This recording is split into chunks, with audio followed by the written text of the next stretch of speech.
Neri-chan, where are you? Amir. In the closet. No. Not you. Henji opened the closet but found no one. That's odd, he was pretty sure he heard Naruto's voice coming from there. Neri-chan? He asked in confusion. Amir. The voice was coming from the yard, that was certainly weird. He slided the door open and peeked outside. No one was seen at first. Perhaps Naruto was hiding behind the bonsai trees. Do-chan. Beep, he jumped in surprise as he was not expecting Naruto to come from behind. He looked back at the boy who was giggling. Naruto has always been a mystery. He was inhumanly fast, even faster than Kenji himself, who had heavenly restriction.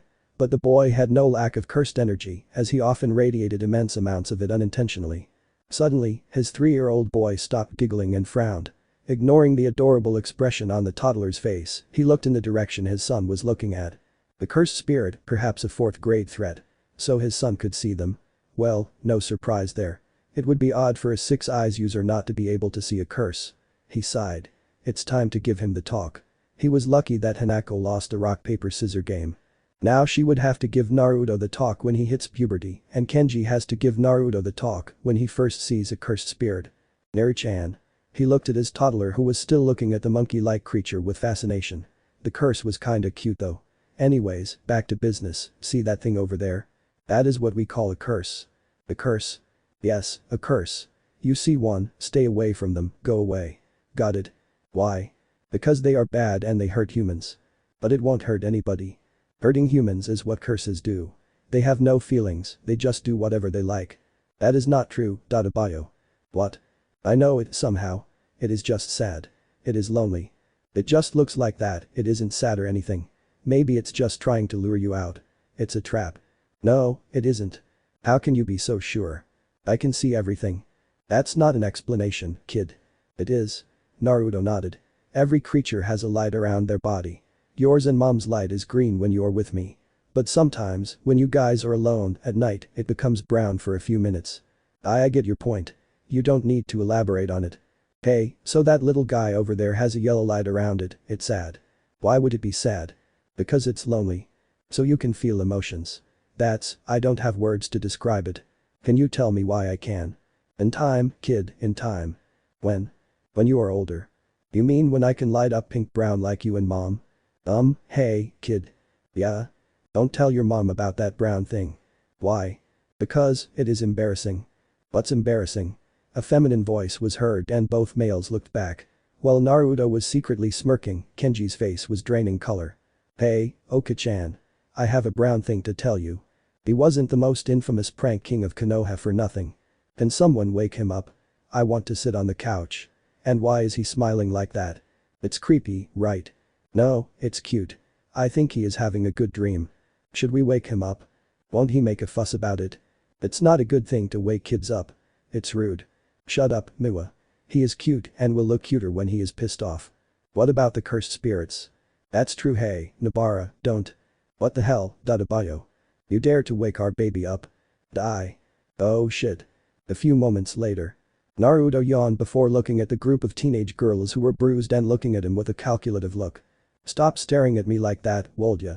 Mai quickly engaged herself with her phone while Maki began to polish her staff.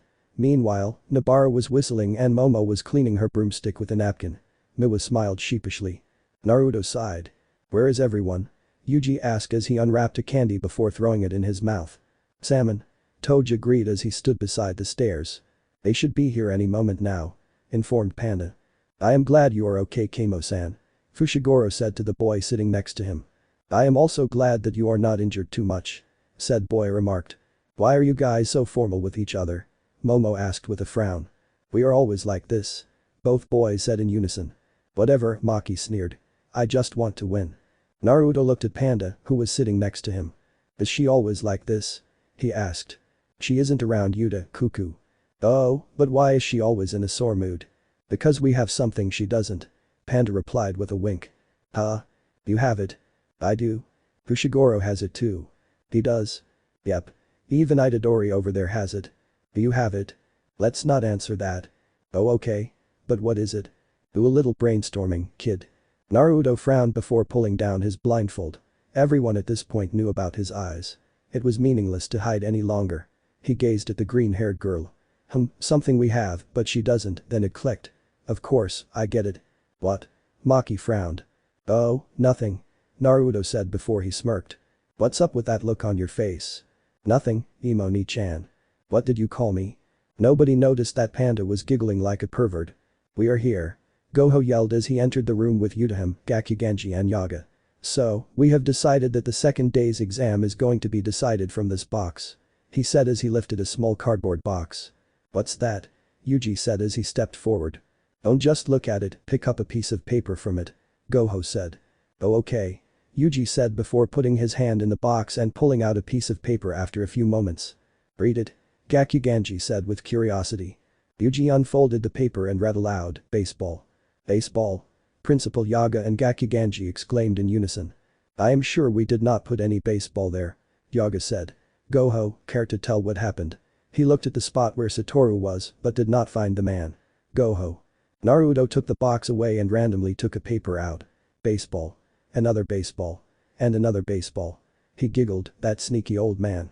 Naruto watched the game from stands beside Shoko. She was smoking for like forever. Her habit reminded him of Hiruzen and Asuma. The Kyoto team was batting first. What is a baseball anyways? Naruto asked Yutahime, who was sitting at the front row, right in front of him. Listen, she coughed to clear her throat before beginning. Baseball is played with a bat, a ball, and gloves between two teams of 9 players, each on a field with 4 white bases laid out in a diamond. Teams alternate positions as batters and fielders, exchanging places when 3 members of the batting team are put out. As batters, players try to hit the ball out of the reach of the fielding team and make a complete circuit around the bases for a run. The team that scores the most runs in 9 innings wins the game. Senpai, was the just from Wikipedia? Shoko asked, who was sitting next to Naruto. No. Yutahime quickly hid her cell phone in her kimono sleeve. Naruto, did you understand anything, although his eyes and brain simultaneously provided him with the information. Hey kid, Shoko said without looking at him. Yeah? Are you sure you are not Satoru's secret love child? What? Of course not. Of course, that's Satoru Gojo for you. He can't have, nah, forget it. What did you want to say? If you insist, she let out a fake sigh. I am a doctor, you see, I have medical knowledge. About 10 years ago, there was an accident. A terrible accident. What was the accident? The special grade cursed spirit was the one that caused it. She spoke with a dramatic tune. The cursed spirit was really strong. Gojo was putting his everything on the line. And the cursed spirit, seeing no other way, desperately began to attack blind attacks, you know. One of the hits was a lucky hit. It was a very very bad hit for Gojo. Where did it hit? Yutahime asked from behind Naruto. Was she here listening the whole time? Was what Naruto thought. In the middle of his. In the middle of his. But. Naruto assumed. In the middle of his. In the middle of his. In the middle of his cake. Cake. The man was so angry at the cursed spirit for ruining his cake that he tortured it till it died. Common, Dadabayo. Who eats cake while fighting a cursed spirit? I thought the cursed spirit hit him at the. That wasn't funny, Shoko. I was just joking. She looked at Yutahime. Sorry, senpai. Shoko gave a smirk, but it looked like she didn't know how to smile properly. Naruto focused on the game. That Neji-like boy, Kamo, was betting. But instead of paying attention to the ball and the bat, he was trading words with Itadori, thus he was out. I couldn't score. The petite blonde girl didn't even swing the bat. The robot of the team, Mekamaru, was nowhere to be seen. Todo had it worst. He was gossiping with Itadori and not paying attention, thus, the pitcher, Maki, took the opportunity and threw the ball at him, which impacted Todo-senpai. Yuji cried out. My brother Todo sadly smiled. But before he could continue, several voices were heard one after another. Nice pitch. Nice pitch. Salmon. Nice pitch. Nice pitch. Nice pitch. Senpai, they really hate you. Yuji, my brother. Naruto sighed. He was getting tired of all this drama. Although the exchange of conversation between Yuji and Todo reminded him of Guy and Lee. Then came the turn of Tokyo team's betting. They played far better than the Kyoto team. Doge did good, he was a good runner. Although he couldn't score. Maki was faster, she even almost scored a home run. The reason why she failed to score an actual home run was because Momo used her curse technique and used her broom to float and catch the ball. The umpire, Satoru, declared it fair, much to the annoyance of the Tokyo team. There was another exception. Mekamaru, the robot, who apparently wasn't a robot, was using a proxy. A pitching machine as a proxy. The umpire allowed it. The Kyoto team's argument was. Anda was also good, if not great. Fushiguro was excellent but failed to score a run too. Nobara, well, she was being herself. Finally, it was Yuji's turn. The pink-haired boy scored a home run. Even Momo, who was in midair, couldn't catch the ball. Team Tokyo had won. Team Tokyo 0-1. Team Kyoto 0-0. The Goodwill exchange event was over. Bathroom, bathroom, bathroom. Naruto really needed to find the bathroom. It was annoying, really. Such a big place has such bad sanitation facilities. You can always do it in the bushes, son. His father, who was apparently inside his mind, suggested. Don't be stupid, baka. His mother scolded. Don't become a monkey like your dad. Be a gentleman or else no girl will ever date you. He is only 5. 22, you mean? Naruto sighed. During the tournament, his mother and father's spirit had somehow bypassed his mind's natural barrier and were now residing in his mindscape. It was an invasion of privacy. Who gave them permission to get inside his head and read his memories? The big question is, how did they get into his head? Oh, sweetie, his mother spoke. We have our ways. And now they were reading his thoughts too. Come on, kid, it's not like we saw everything. His dad said. We just saw a few things. Wait. Are they being sane? So as long as they are inside of him, they will be sane. Another thing is that they were in their human forms. It's a good thing. Glad you could find a benefit. His mom said. Ugh. What a drag. You sound like that lazy friend of yours. Ah. There it is, men's restroom. He went inside and finished his business. You forgot to zip up, kid. His father informed him and instantly Naruto flushed in embarrassment. Please, don't look, Dadabayo. He quickly pulled his pants zip up. There's nothing we haven't seen before. His mother said. I used to change your diapers, remember? Naruto's face was now impossibly red-colored. Before he could finish his sentence he suddenly felt cold on the back of his head before darkness consumed him. Satoru was texting Yuta, who had left with the Kyoto teams a few hours ago, when he felt a cursed energy spike. He looked at the restroom's direction with a curled eyebrow. Should I go and help? He asked himself. Then he chuckled.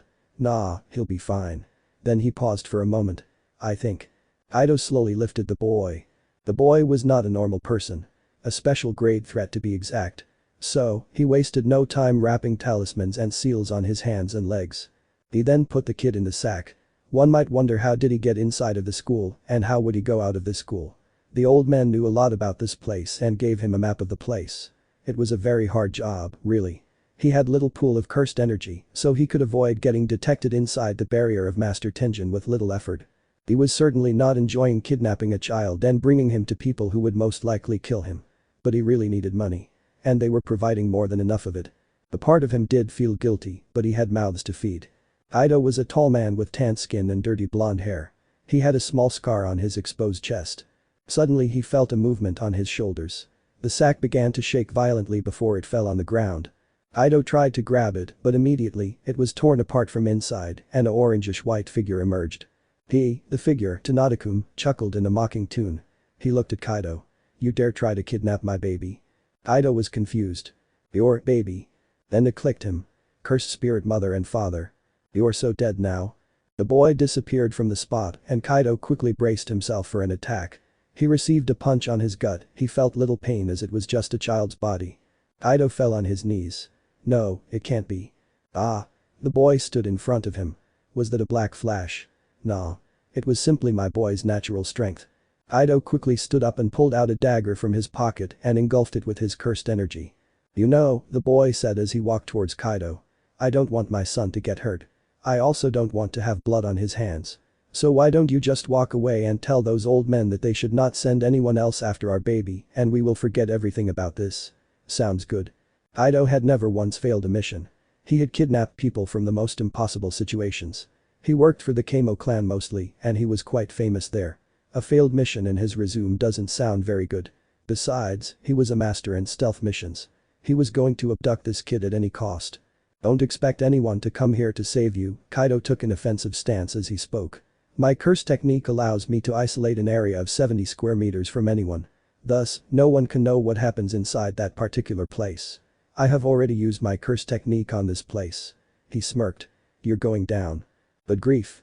The boy sighed. Ido jumped at him with his knife in hand, but the boy jumped and evaded it easily.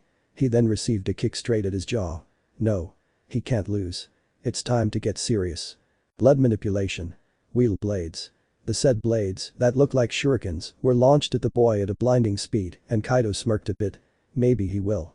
The boy disappeared before reappearing once again. Kaido froze as he took a step before disappearing and reappearing in front of him. No, that move, he has been dead for a long time, Toji Fushigoro's flash step. The boy tried to hit him once again with a punch, but Kaido was still taller, so he quickly grabbed the boy's wrist and tried to immobilize him. The boy struggled a bit before stopping his motions abruptly. Why did he stop? Thought Kaido before he received his answer. The boy twisted his own hands and kicked Kaido on his guts. The kick was very strong, but not enough to defeat Kaido.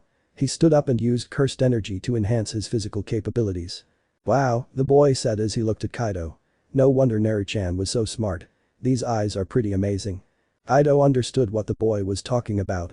With the 6 eyes, one could literally see everything in perfect detail. He wasted no time and quickly conjured 2 blood scythes in both his hands before launching himself at the boy. The boy jumped once again, but Kaido caught his legs and pulled him down before cutting off his leg from the ankle. The boy let out a scream of agony as he fell on the floor.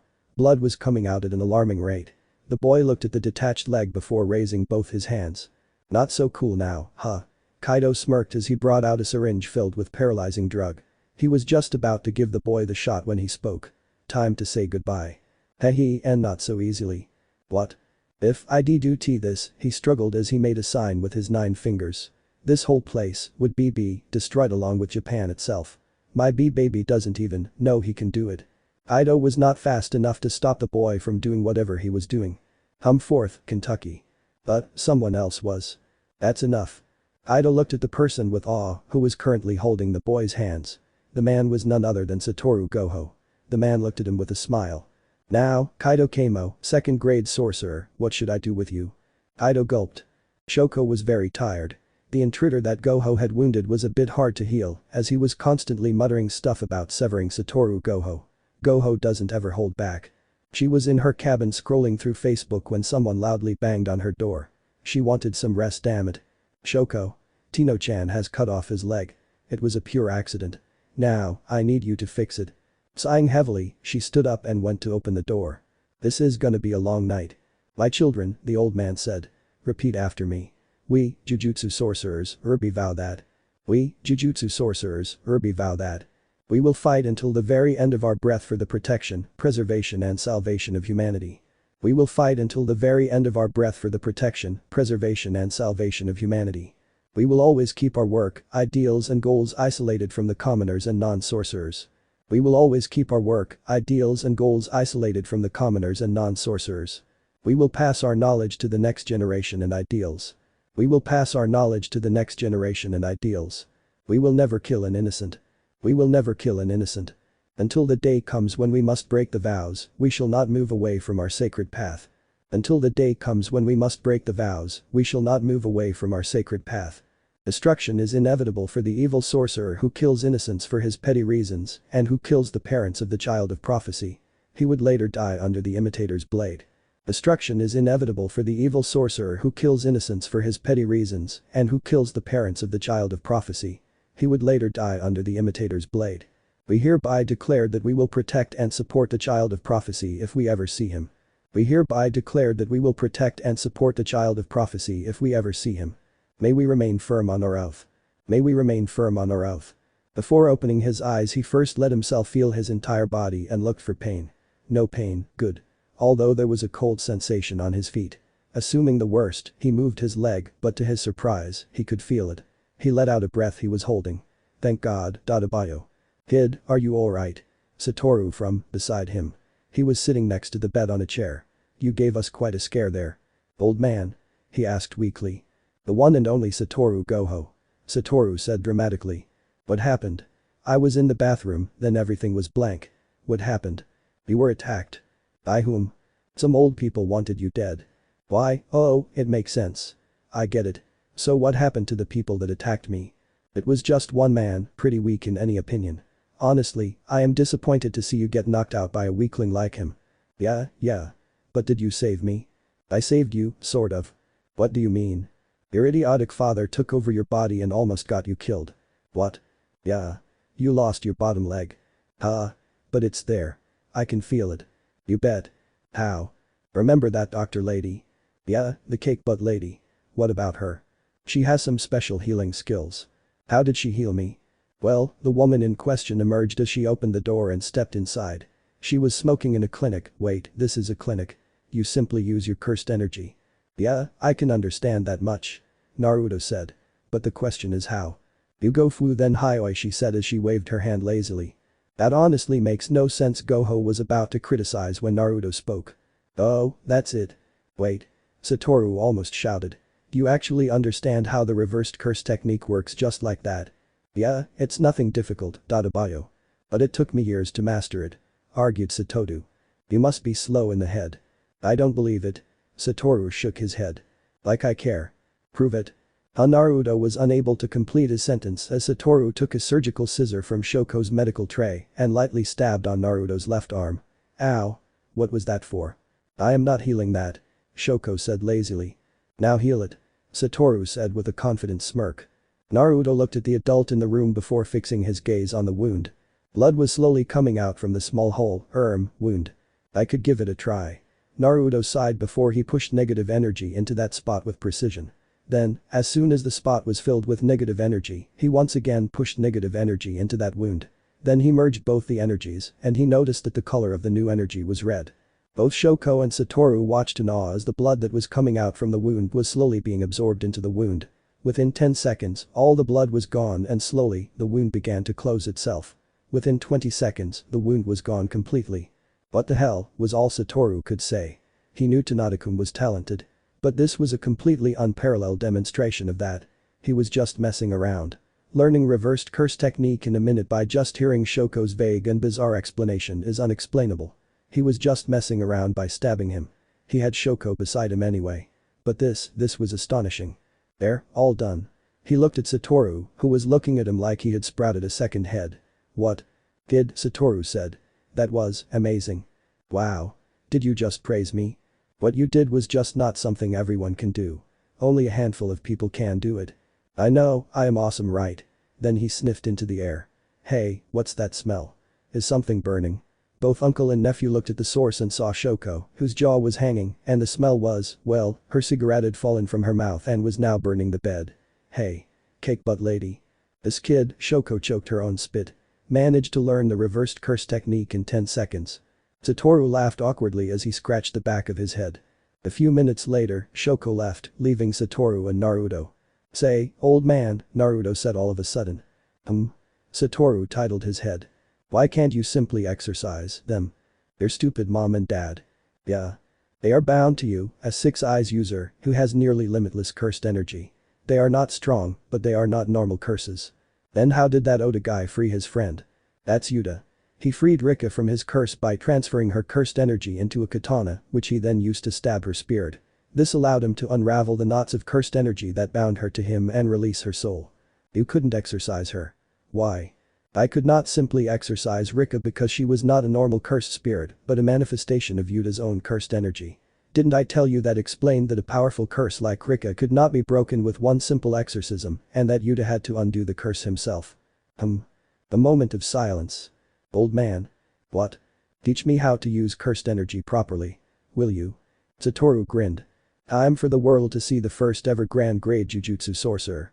Yuji and Nobara were in the training grounds at Jujutsu High School, practicing their Jujutsu techniques under the watchful eye of their instructor, Yaga, as Satoru was engaged somewhere else. Megumi, on the other hand, seemed disinterested, leaning against a nearby tree with a nonchalant expression. Nobara took a break from her training to grab a drink of water, and Yuji followed suit. As they sat on the grass, Nobara turned to Yuji with a mischievous glint in her eye. So, Yuji, did you hear about the time Megumi tried to summon a Shikigami and ended up summoning a cursed cat spirit instead? She asked, trying to stifle a giggle. Yuji's eyes widened in amusement. No way. Is that even possible? Megumi, is that true? He called out, turning to their unenthused classmate. Megumi sighed, shaking his head. It was a one-time thing, and it's not even that funny, he muttered, clearly unamused by the topic of conversation. It just appeared, I didn't summon it. Nobara nudged Yuji with her elbow. Come on, Megumi, you have to admit that's pretty hilarious. You accidentally summoned a cute little kitty instead of a Shikigami. Even I can't help but laugh, she said, smirking. As Yuji and Nobara erupted into laughter, Megumi couldn't help but crack a small smile, despite his efforts to appear unaffected. Fine, fine. It was a mistake, he admitted grudgingly. By the way, where is Gojo-sensei? Nobara asked. It's almost been half a month and we barely see him. He does train us, but otherwise, he is nowhere. He's been spending a lot of time with Naruto. Megumi said. Training. Well. Just then, Yaga called out for them to resume their training and the 3 students reluctantly got back to work. However, the light-hearted moment had lifted the mood and they continued with renewed energy and a shared sense of camaraderie. Satoru Gojo looked at the 5-year-old boy, Naruto, in front of him with a smile. Are you ready, kid? Gojo asked, ruffling the boy's hair. Yes, old man sensei. The boy replied, his eyes shining with curiosity and excitement. It's been 2 weeks since the Kamo guy tried to kidnap Naruto. After giving quite some thought, he understood that Naruto could learn anything. He just had to see it, that's it. However, there were some obvious conditions. For instance, his body must be ready to use the technique. Naruto had a knack for everything. The boy was extremely fast too for some unknown reason. But he was not physically strong. That's why Gojo made a training routine for him. It included push-ups, sit-ups, 10-kilometer run every day and plenty of juice. For some reason, Naruto was paranoid about losing all his hair, anyways, back to. Good. Then let's begin. Today, I'm going to teach you about the Limitless and the Infinity, the core of our curse technique. Do you know what they are? The boy nodded. The Limitless is the ability to manipulate the space around us, right? And the Infinity is the concept of endlessness that we use to create barriers and shields. Correct. You're a smart one. But do you know how they work? How do you activate them? Naruto shook his head. No, I don't. Please teach me. Gojo chuckled. Alright, then. Listen carefully. The Limitless is based on the idea of negative numbers. Do you know what negative numbers are? Naruto frowned. Negative numbers. Like -1, -2, -3. Exactly. Negative numbers are numbers that are less than 0. They are opposite to positive numbers, which are greater than 0. Now, imagine a number line with 0 in the middle and positive numbers on the right and negative numbers on the left. Do you see it in your mind? Naruto closed his eyes and nodded. Good. Now, what happens if you keep adding positive numbers to each other? What do you get? The boy opened his eyes and answered. You get bigger and bigger positive numbers, right? Right. And what happens if you keep adding negative numbers to each other? What do you get? The boy thought for a moment. You get smaller and smaller negative numbers. Exactly. And what happens if you add a positive number and a negative number together? What do you get? The boy hesitated. You get 0. Not always. It depends on the size of the numbers. For example, if you add 1 and -1, you get 0.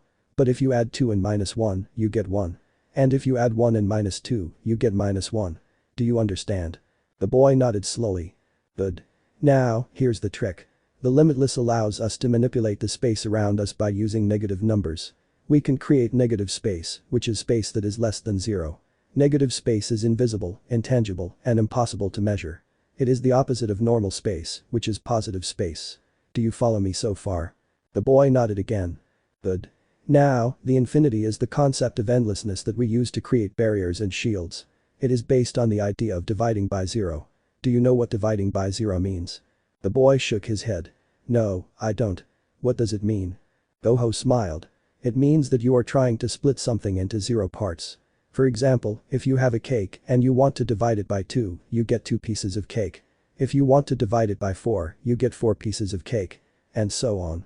But what if you want to divide it by 0? How many pieces of cake do you get?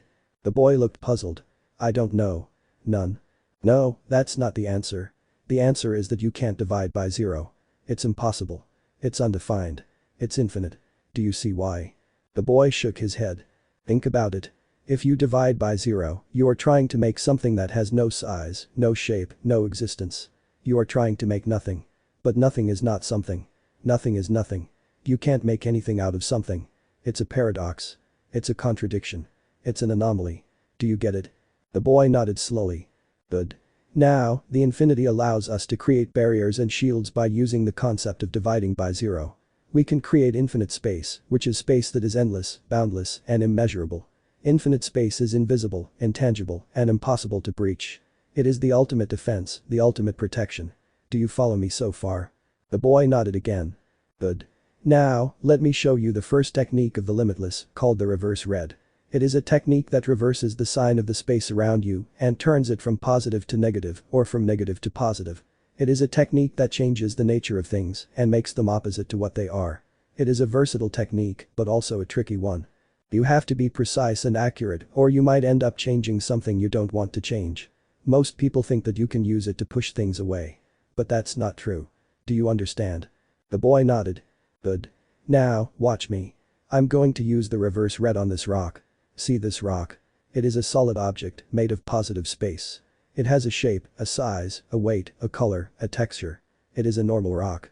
But what if I use the reverse red on it? What do you think will happen? The boy looked at the rock and tried to guess. Will it become a liquid? Or a gas?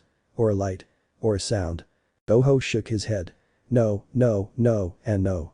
Those are not the opposite of a solid. Those are different states of matter. The opposite of a solid is a hole. A hole is a negative space that has no shape, no size, no weight, no color, no texture. It is an abnormal hole. Watch this. Gojo pointed his finger at the rock and activated the reverse red. He reversed the sign of the space around the rock and turned it from positive to negative. The rock disappeared and a hole appeared in its place. The hole was black, empty, and silent. It was a perfect hole. See that? I used a reverse red on the rock and turned it into a hole. I changed the nature of the rock and made it opposite to what it was. This is the first technique of the Limitless, the reverse red. It is a technique that reverses the sign of the space around you and turns it from positive to negative or from negative to positive. Do you understand? Naruto nodded, his eyes wide with awe. Maybe, I can recreate Rasengan with this. Good. Now, let me show you the second technique of the Limitless, called the Amplify Blue. It is a technique that amplifies the value of the space around you and makes it bigger or smaller, depending on the sign. It is a technique that enhances or diminishes the quality of things and makes them stronger or weaker, depending on the sign. It is a useful technique, but also a subtle one. You have to be careful and balanced, or you might end up amplifying or diminishing something too much. Do you understand? The boy nodded. Good. Now, watch me. I'm going to use Amplify Blue on this flower. See this flower? It is a beautiful object made of positive space. It has a shape, a size, a life. It is a normal flower. But what if I use the Amplify Blue on it? What do you think will happen? The boy looked at the flower and tried to guess. Will it become bigger? Or brighter? Or more fragrant? Or more alive? Gojo nodded. Yes, those are all possible outcomes. But it depends on how much I amplify the value of the space around the flower. If I amplify it too much, it might become too big, too bright, too fragrant, or too alive. And that might not be good for the flower or for us. Watch this. Gojo pointed his finger at the flower and activated the Amplify Blue. He amplified the value of the space around the flower. The flower kept growing in size until it was as big as a human. It looked majestic and magnificent but also unnatural and out of place. See that? I used the Amplify Blue on the flower and made it bigger. I enhanced the quality of the flower and made it stronger. This is the second technique of the Limitless, the Amplify Blue. It is a technique that amplifies the value of the space around you and makes it bigger or smaller, depending on the sign. If you use it creatively, you can amplify the gravity and create a majestic attraction force. That's how I use it. Do you understand? The boy nodded, his eyes filled with wonder. Good. Now, let me show you the third and final technique of the Limitless, called the Hollow Purple. It is a technique that combines the Hollow Purple, the Reverse Red, and the Amplify Blue, and creates a new space that is neither positive nor negative, neither finite nor infinite, neither real nor unreal. It is a technique that transcends the boundaries of space and creates a phenomenon that defies logic and reason. It is the ultimate technique, the ultimate attack. Do you understand? The boy shook his head. No, I don't. How can you combine those techniques? How can you create such a space? What does it do? Gojo smiled. You don't have to understand. You just have to see. I'm going to use the Hollow Purple on that mountain. See that mountain? It is a massive object made of positive space. It has a shape, a size, a weight, a color, a texture. It is a normal mountain. But what if I use the Hollow Purple on it? What do you think will happen? The boy looked at the mountain and tried to guess. Will it disappear? Or explode? Or change? Or move? Gojo shook his head. No. Those are not the effects of the Hollow Purple. The Hollow Purple does something else. Something more. Something beyond. Gojo pointed his finger at a huge boulder and activated the Hollow Purple. He combined the Reverse Red and the Amplify Blue and created a new space that was neither positive nor negative, neither finite nor infinite, neither real nor unreal. He created a phenomenon that transcended the boundaries of space and defied logic and reason. He created a purple flash that engulfed the boulder and everything around it. See that? I used the hollow purple on the boulder and created a purple flash. I transcended the boundaries of space and created a phenomenon that defies logic and reason. This is the third and final technique of the Limitless, the hollow purple. It is a technique that combines the reverse red and the amplify blue and creates a new space that is neither positive nor negative, neither finite nor infinite, neither real nor unreal. Do you understand? The boy nodded as his brain processed the data. Good. Because you don't need to understand. You just need to use it. And that's what I'm going to teach you next. How to use the hollow purple and how to master the Limitless. Are you ready, kid? The boy nodded, his eyes shining with determination and excitement. Good. Then let's begin. Today, you will learn the true meaning of the Limitless and the infinity, the core of our curse technique. Gojo smiled and ruffled the boy's hair. And you will become the strongest jujutsu sorcerer in the world. He added mentally. Come on, kid. Follow me. The real training starts now. Yuji, Nobara and Megumi were on a mission to investigate a series of curses in a small town. They decided to take a break and visit a local manga shop that had a large collection of Naruto volumes. Wow, look at all these books. Yuji exclaimed, picking up a random volume.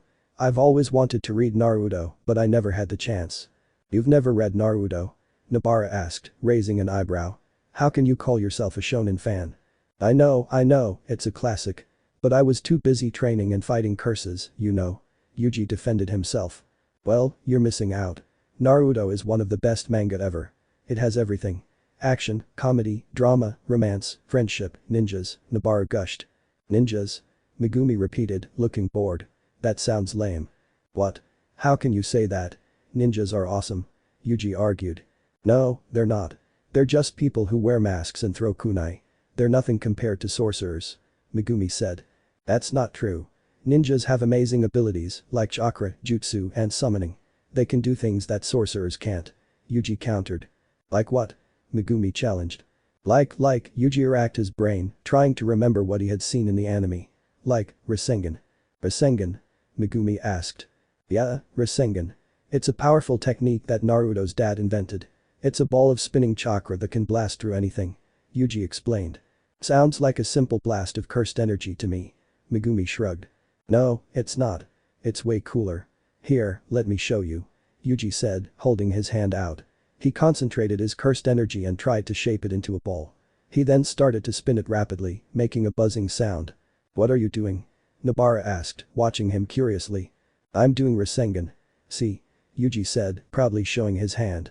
It looked like a small fuzzy ball of light. That's not Rasengan. That's just a ball of cursed energy. You're not spinning it fast enough. Nobara said. I am too. It's hard, okay? Naruto had to train for a long time to master it. Yuji said. Whatever. It still looks lame. Megumi said. It's not lame. It's awesome. Watch this. Yuji said, running towards a nearby shelf. He aimed his hand at a stack of books and shouted, Rasengan. He slammed his hand into the books, expecting them to fly away.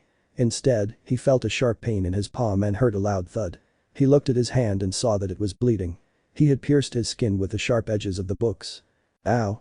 Ow. Ow. Yuji cried, clutching his hand. Idiot. Megumi said, rolling his eyes. Are you okay? Nobara asked, rushing to his side. I'm fine. It's just a scratch. Yuji said, trying to act tough. Let me see, idiot. Nobara said, grabbing his hand. She examined his wound and frowned. You need to disinfect this. Come on, let's go to the bathroom. She dragged him away, leaving Megumi alone. He sighed and picked up a Naruto volume. He flipped through the pages and saw a scene where Naruto was fighting Sasuke. He read the dialogue and saw that they were talking about their bond, their rivalry, and their destiny. He felt a pang of emotion in his chest. He remembered his own bond with his sister, his rivalry with Yuji, and his destiny as a Zenin. He wondered if he could ever understand Naruto's feelings, or if Naruto could ever understand his. He closed the book and put it back on the shelf. He decided that Naruto was not lame, but it was not for him. He preferred to read something more realistic, like Death Note.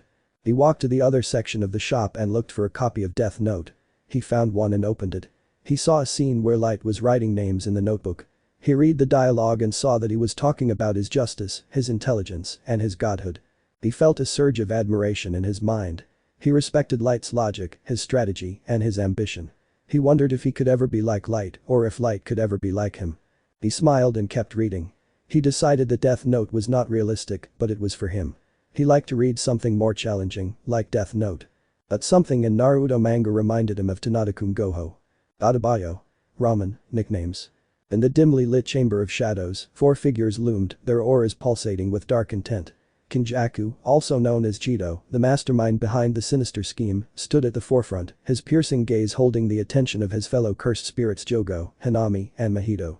The air crackled with anticipation as they gathered to discuss their nefarious plan to unleash chaos upon Shibuya and seal the legendary sorcerer, Satoru Gojo. Kinjaku's voice cut through the silence like a blade through flesh, each word dripping with malice and calculation. So, he began, his tone commanding obedience, the time has come to strike fear into the hearts of humanity. Shibuya shall be our stage, and chaos our symphony. Yogo, his flames flickering in agreement, nodded fervently. Yes, let us engulf the streets in fire and blood. None shall dare oppose us.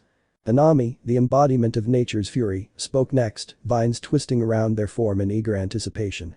The concrete jungle shall tremble beneath the might of our onslaught. The very earth will rise to aid us. Mahito, his unsettling visage contorted into a grin, interjected with a voice that sent shivers down even the stoutest spine. And amidst the chaos, we shall weave our threads of despair. Every soul shall be touched by the hand of fear, and none shall find solace in the darkness. Kinjaku's eyes gleamed with satisfaction as his comrades echoed his sentiments, their unity a testament to their shared desire for destruction. But our ultimate prize, he continued, his voice lowering to a dangerous whisper, lies in the capture of Satoru Gojo. With him sealed away, the balance of power will shift in our favor. The age of curses shall dawn anew. Yogo's flames danced with anticipation, casting eerie shadows across the chamber. Gojo may be powerful, but he is not invincible. Together, we shall overwhelm him and claim victory. Nanami's vines tightened around their form, a silent promise of nature's wrath. He may wield the might of sorcery, but even the strongest tree can be felled by a well-placed strike. Mahito's grin widened, his eyes alight with sadistic glee. And when we have him in our grasp, we shall strip away his defenses and revel in his suffering. His defeat shall serve as a warning to all who dare oppose us. With their plan laid bare, the 4 cursed spirits stood united, their resolve unshakable and their thirst for chaos insatiable. Shibuya would soon bear witness to their malevolent glory, and Satoru Gojo would fall before their might, his fate sealed by their dark design. The stage was set, and the curtain about to rise on a tale of terror and triumph. In the mystical realm of caffeinated destiny, where the aroma of freshly brewed potions danced through the air, Naruto, the spiky-haired wonder, found himself trailing after Satoru, the great uncle. The older man's gait was deliberate, as if he carried secrets in the folds of his apron. Where are we going, old man? Naruto's impatience bubbled forth like an over-caffeinated espresso machine. His sneakers squeaked on the polished floor, echoing through the cozy cafe. Just wait, almost there, Satoru replied cryptically, his eyes twinkling behind round spectacles. He pushed open the cafe's door, revealing a tableau of destiny, a certain table bathed in golden sunlight. Naruto squinted, his 6 eyes narrowing at the sight. And there, perched upon a chair like a mythical creature who traded his wings for a caffeine addiction, sat a blond man. His blue shirt clung to his chest like a loyal friend, and his cream-colored pants whispered secrets of comfort. Who are you? Naruto blurted out, plopping down on the chair opposite the enigmatic stranger. The man's expression remained as blank as an unsweetened lat. Neri-chan, Satoru's voice dripped with mischief, meet my good friend, Nanami Kento. Nanami, this is my cute little genius nephew, Toneri Gojo. But you can call him Naruto. Say hi to each other. Nanami adjusted his sunglasses, the world reflected in their dark lenses. Hello, Naruto-kun, he drawled, as if sipping on a rare blend. I hope we can get along. Naruto leaned back, his grin as wide as the Grand Canyon. Hello, weird, glass-wearing, stone-faced guy. His words were a playful jab, like a cinnamon stick stirring a cup of kai. That's the spirit. Satoru's laughter erupted like a frothy cappuccino. Satoru, did your nephew just disrespect me? Nanami tilted his glasses. Nanami's gaze remained unyielding. Did I say that out loud? Naruto scratched his head, feigning innocence. Maybe. It just slipped out, Naruto confessed. Hope you won't take it to heart, sunglass man. Nanami raised an eyebrow. An improvement, indeed. But call me by my name. K. Naruto turned to Satoru, eyes wide. Why are we here again? Is this some secret coffee society? Satoru leaned in, his voice conspiratorial. He's going to be your new sensei. Naruto's brain short-circuited. You're dumping me, old man. You didn't tell him anything, huh? Nanami sighed, as if dealing with a caffeine-induced headache. Naruto-kun, get ready for missions. With me. In the shadowed annals of Jujutsu's forgotten past, there exists a whispered legend, the child of prophecy. Centuries ago, Master Kakashi-look-alike, the venerable architect of Japan's arcane jujutsu laws, was visited by an enigmatic dream. Within its veiled folds, he glimpsed a foreboding future, a world teetering on the precipice of revelation. Cursed spirits, once concealed in the shrouds of obscurity, would emerge into the harsh light of day. Jujutsu sorcerers, their powers both mystical and perilous, would stride forth, their destinies entwined with chaos and upheaval. At the heart of this prophecy harbored a darker secret. An apostate among the sorcerers, a traitor born from Sarito's own tutelage. This malevolent sorcerer would ignite cataclysmic flames, scorching the earth and staining it crimson. Hundreds of thousands would perish, their souls adrift in the tempest of malevolence. Millions more would wander, bereft of home and hope. Master Kakashi-look-alike's legacy rested upon 3 disciples, each a constellation of fate. His first student, Ryumen Sukuna, once a prodigious student, became a monstrous aberration. His arrogance unbridled, he reveled in the slaughter of innocents. Thousands fell beneath his wrath, their cries echoing through the ages. The sorcerers rallied, their unity forged in desperation. They sundered Sukuna's essence into 20 fragments, his fingers, and bound them in cryptic seals. Sarito's only female student, Tenjin, the silent sentinel, her duty etched in stone. She stood as guardian of Japan's mystical barrier, her gaze fixed on the unseen horrors that prowled beyond. But her mandate was clear. No interference in the affairs of jujutsu. For fear that even she, too, might succumb to the shadows. But his favorite student was neither Tenjin nor Sukuna. It was Kinjaku. Kinjaku, the fallen star. Once hailed as the brightest of Sarito's pupils, he vanished into the labyrinthine folds of betrayal. His footsteps echoed in whispers, a phantom haunting the edges of memory. None glimpsed his face again. Somewhere in the world, a child will be born with eyes that will pierce the sky. A child who will lose everything and gain the power to shape everything. A child whose fate will be a mystery, a paradox, a riddle. Will they be a savior or a destroyer? A rebel or a tyrant? Kinjaku, the renegade sorcerer, will leave behind his kin and his creed, driven by a single obsession. To find the child and speak to them. To unravel the enigma of the child of prophecy. To understand cursed energy to the atomic level. But the child of prophecy will be hidden, their identity shrouded by ages and intrigues. The world will wait, anxious and hopeful, for the next twist in this secret epic, a story of magic, martyrdom, and the phantom who will elude the grasp of destiny. The darkest of Heian era. Writes Ichiko. Nanami and Satoru's nephew, Naruto, were walking in a crowded mall, looking for a place to eat. Sunglass-sensei, can I ask you something? Naruto said, as they passed by a bookstore. Sure, what is it? Nanami said, glancing at the books on display. What are curses, exactly? I mean, I know they are bad and we have to exorcise them, but I want to know more accurately. Nanami sighed. He knew Naruto was curious and he wanted to help him, but he also knew that explaining curses was not an easy task. Curses were complex and mysterious phenomena that defied common sense and logic. They were the result of the distortion of reality, caused by the accumulation of negative emotions and energy in certain places or objects. They were made of cursed energy, a type of energy that was invisible and intangible to normal people, but could be seen and manipulated by jujutsu sorcerers. They had different shapes, sizes, and abilities, depending on the source and the amount of cursed energy they possessed. They were dangerous and unpredictable, and could harm or kill anyone who came in contact with them. Curses are complicated, Nanami said, trying to find a simple way to explain. They are not natural, but they are not unnatural either. They are not alive, but they are not dead either. They are not real, but they are not unreal either. They are the product of the imbalance of the world, the manifestation of the negative aspects of human nature. They are the enemies of jujutsu sorcerers, the threats to the peace and order of society. They are the things that we have to fight and eliminate, no matter what. Naruto nodded, but he looked confused. He wanted to understand more, but he felt overwhelmed by the information. He wondered if he would ever be able to master jujutsu.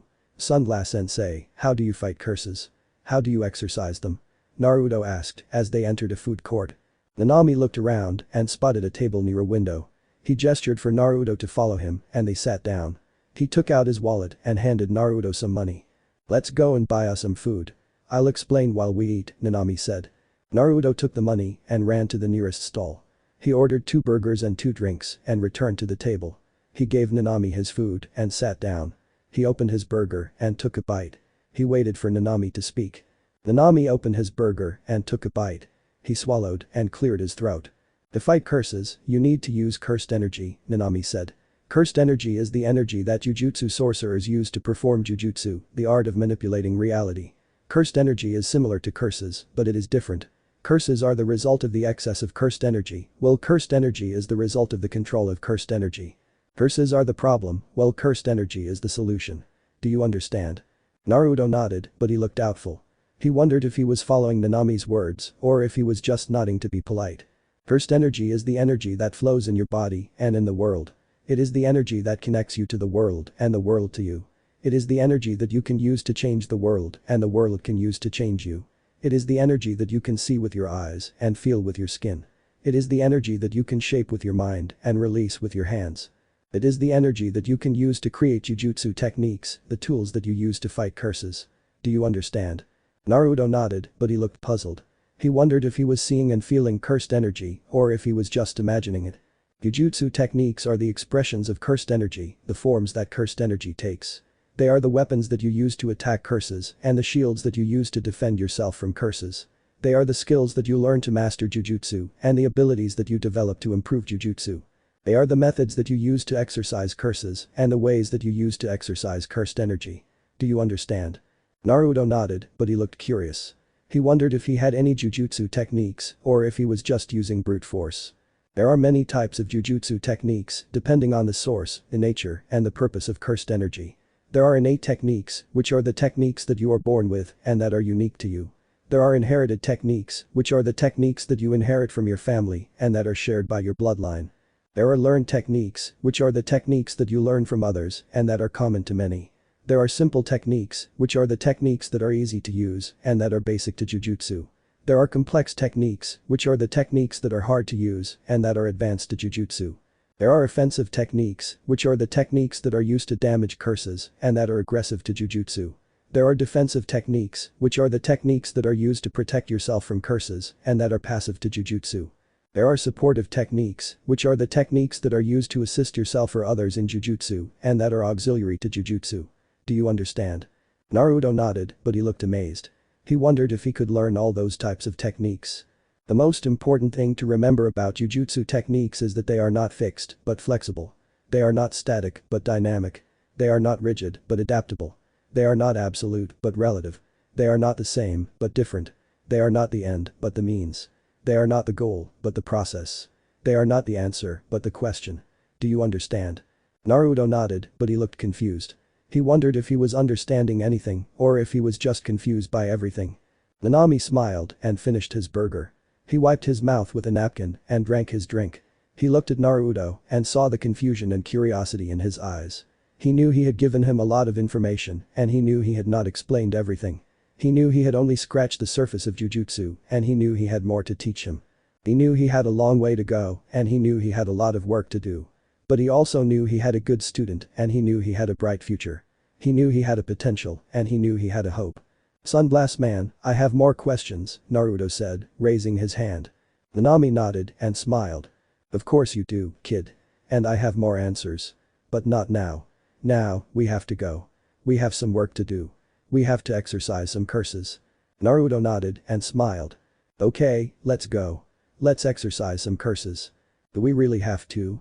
Naruto pouted. Let's go, kid. Nanami repeated. Let's exorcise some curses. Naruto sighed. They got up from the table and left the food court. They walked through the mall and headed to the exit. They blended in with the crowd and looked like normal people. But they were not normal people. They were jujutsu sorcerers. They were the ones who fought curses and protected the world. They were the ones who used jujutsu and manipulated reality. They were the ones who understood curses and exorcised them. They were the ones who lived in the shadows and shone in the dark.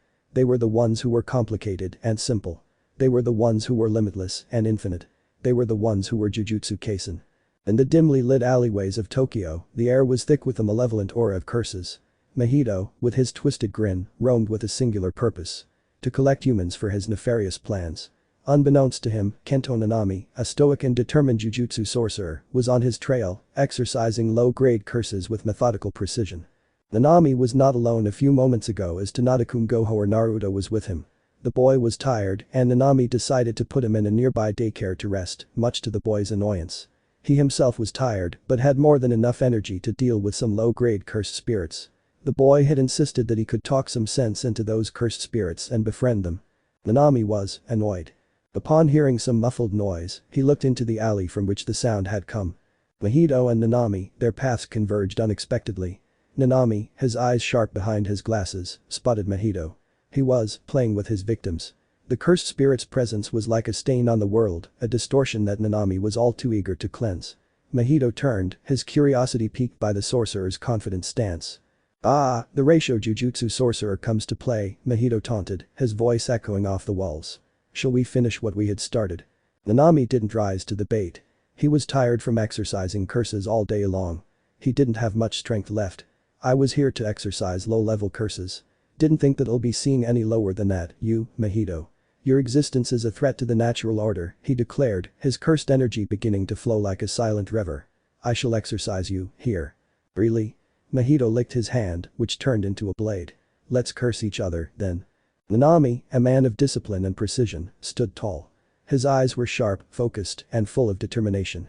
His hands were steady, gripping the hilt of his weapon with a firmness that spoke of countless hours of practice. His posture was relaxed yet alert, a testament to his years of training. He was a picture of calm, a stark contrast to the chaotic energy that radiated from Mahito. Mahito, on the other hand, was a creature of chaos.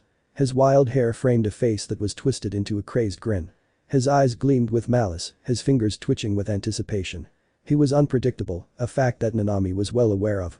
Mahito thrived on chaos, his movements erratic and his attacks unorthodox.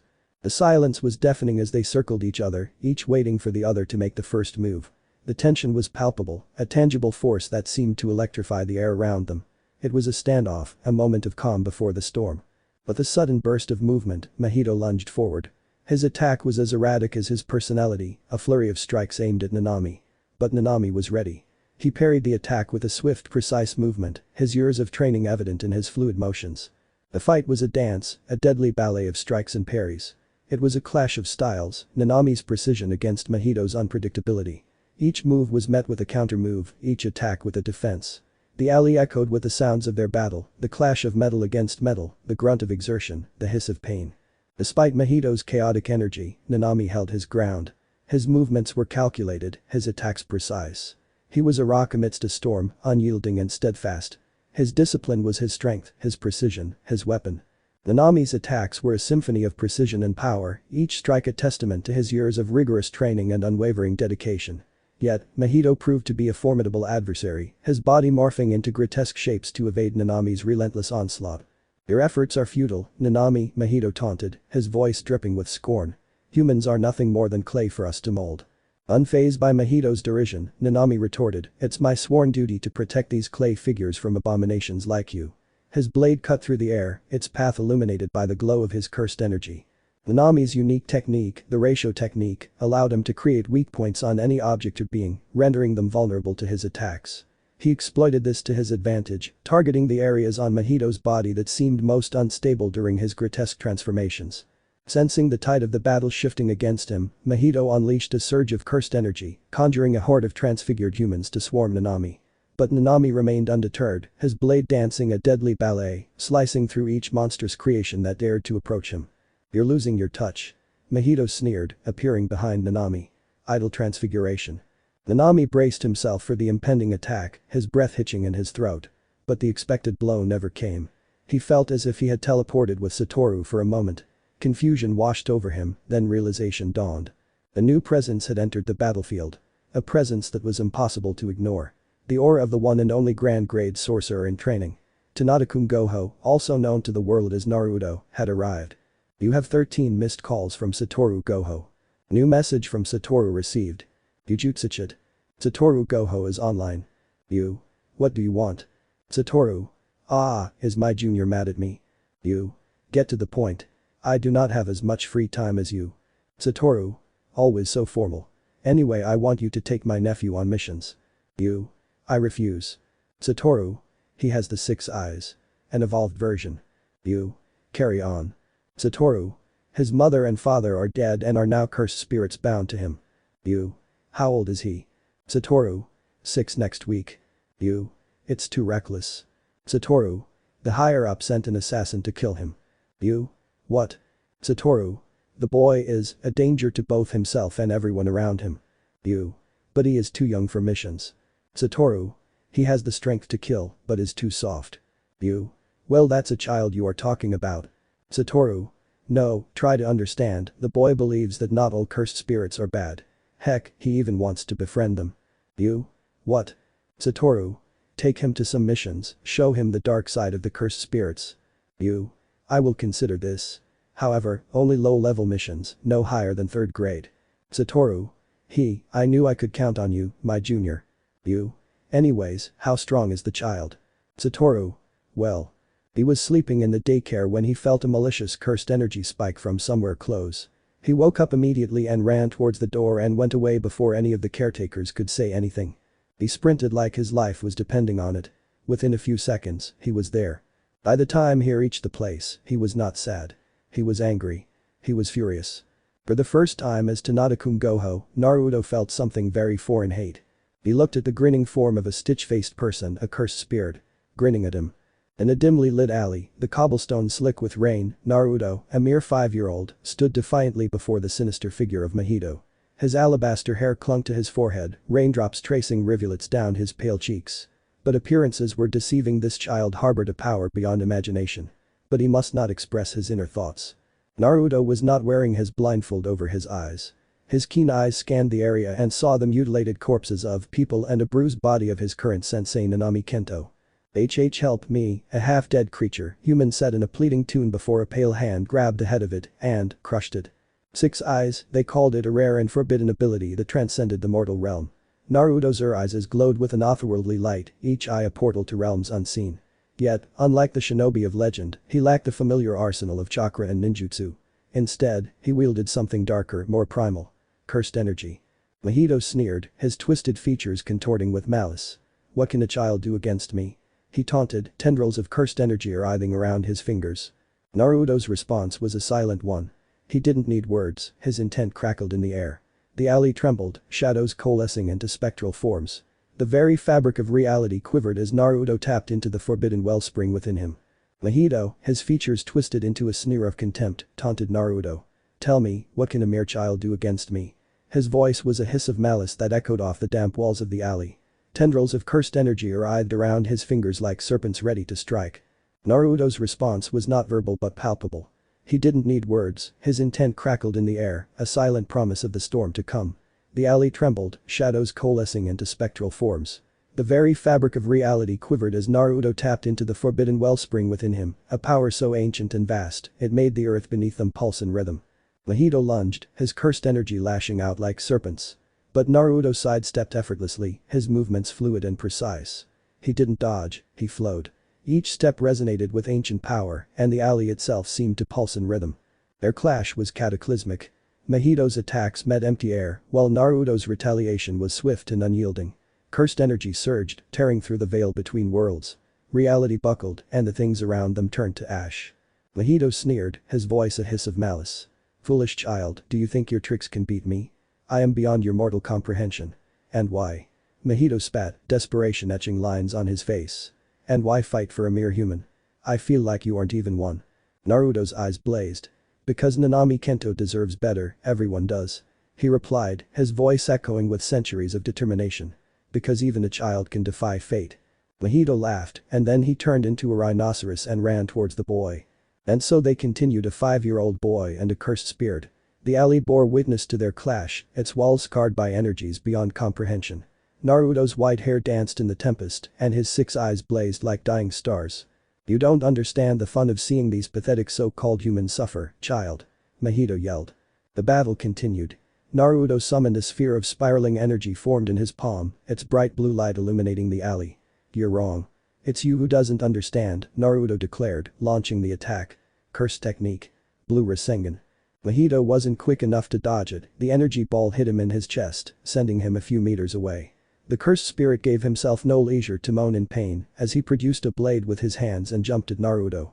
Mahito countered with his own dark powers, but Naruto was relentless. He invoked another attack, Tsunade style. Black flash. His fist crackling with a crimson-black aura. This is the strength of those who believe in hope. He shouted, his punch landing with a thunderous impact. The cursed spirit recoiled, then, in desperation, decided to expand his domain. Domain expansion. Self-embodiment of perfection. Huge hands upon hands appeared out of nowhere, overlapping one another, creating a synchronized motion that was both beautiful and sinister. You cannot touch me here. I am untouchable. Mahito boasted, his voice echoing in the distorted space. Your infinity barrier doesn't work here. Mahito then yelled, idle transfiguration. Pin drop silence. Naruto raised an eyebrow. Is that all? Believe me, I am not impressed. Mahito yelled in frustration. The boy's infinity barrier was not working here. Then why can't he feel his soul? Wait. He can feel it. But can't understand it. What are you? He mustered all his courage to vocalize those words. The answer that he got was unpredicted. The person who wants to understand who he is. Naruto said. A demon. A Jinchuriki. A monster. A child. A shinobi. A sorcerer. What am I? What? Naruto didn't say anything, instead, he raised his hands and made a dragon seal. Domain expansion. Mahito looked around in awe. What? Where's the attack? Why is his domain not shattering? Oh. His eyes widened in horror. A few days ago. In the heart of Tokyo, within the walls of the Tokyo Metropolitan Magic Technical School, Tanada-kun Gojo found himself in a quiet room with Satoru Gojo. The room was simple, with a single table and 2 chairs. It was here that they often discussed the complexities of jujutsu, away from the prying eyes of the other students. Old man sensei, Naruto began, his voice steady despite the nervousness he felt. I've been thinking about domain expansion. That tree curse that day tried to use it that day. Satoru looked at him, his eyes hidden behind the bandages that always covered his face. There was a moment of silence before he responded. Domain expansion, huh? That's a big step, Neri-chan. Naruto nodded, his determination clear. I know it's advanced, but I want to learn. I want to become stronger.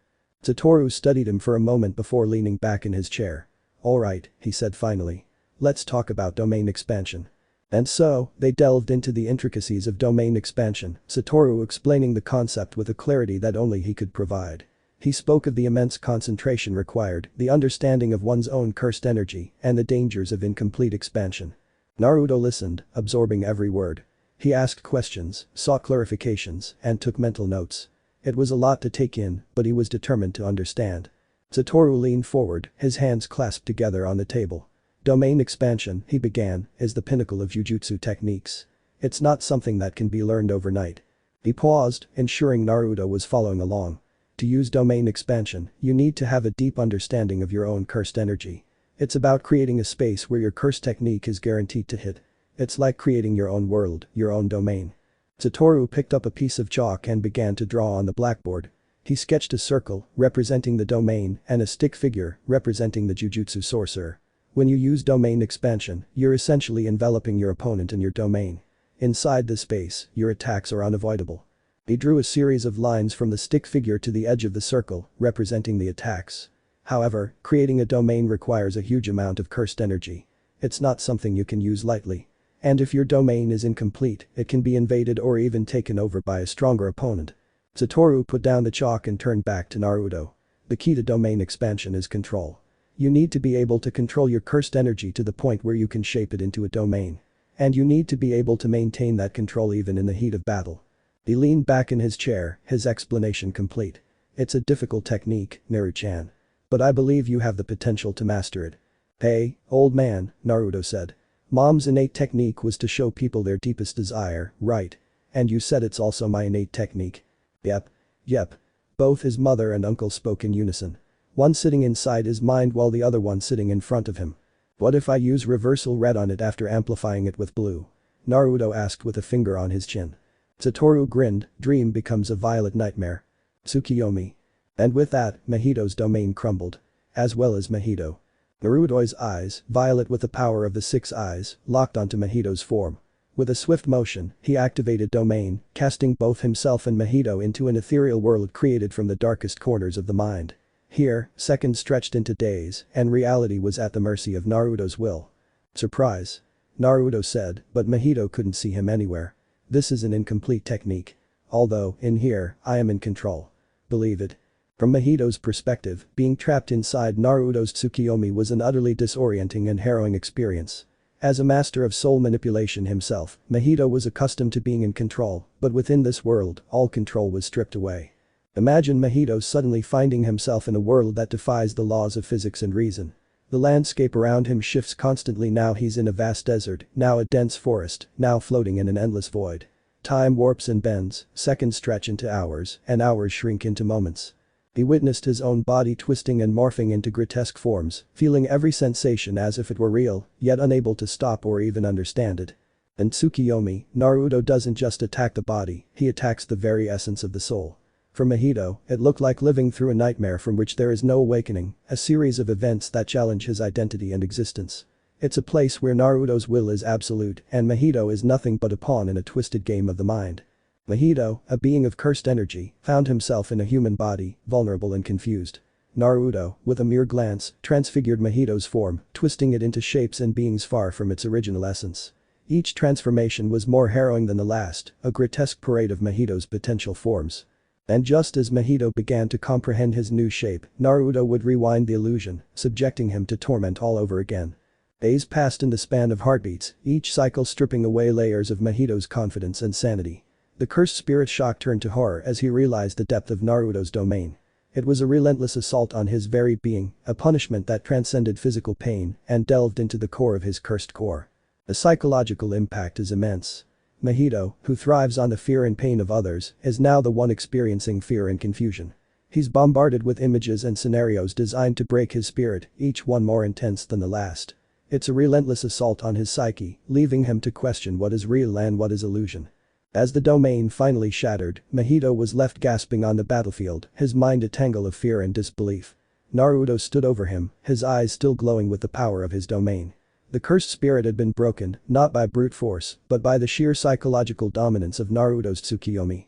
Mahito is left with more than just the memory of pain and confusion.